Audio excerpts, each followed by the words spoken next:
Hi there. A lot of videos about 4runner lift kit installation. So I'm installing they're the trail edition springs and spacers 2-inch. A lot of videos say you need almost disconnect everything except fuel tank, but this bar they recommend again it's necessary, you know. If you open shock, disconnect shock, sway bar link, and your spring already moving, you just need a little bit push down and it's coming out. Same time I did there, this everything is connected, sway bar, shock, spring is back and done.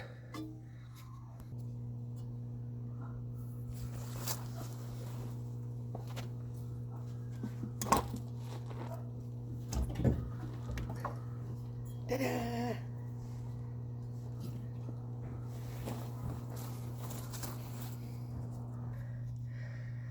And when put back spring, I use a little bit spring compressor tool to adjust a little bit, like basically 1 inch, 1.5. It's even still a little bit loose. Okay, that's it.